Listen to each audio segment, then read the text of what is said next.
এখানে একটা ভুট্টা বাগান করছি, ভুট্টা গাছের বাগান।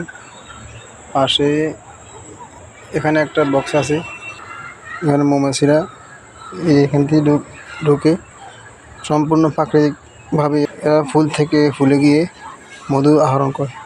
তারপরে ওখানে এই ভুট্টা খেতে এদিকে আরেকটু এদিকে গেলে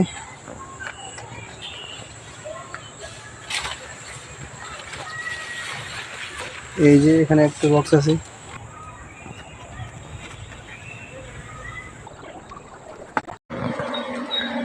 আমরা এই বাক্সটা দেখতেছি কি অবস্থা, দেখতে আসছি।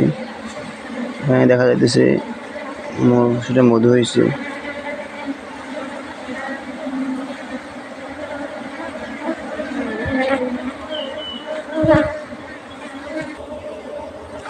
আলহামদুলিল্লাহ এখানে ভালো একটা মধু হয়েছে বলে যাইতেছে, ক্যাপিং করে দিয়েছি, ভালো একটা মধু হয়েছে।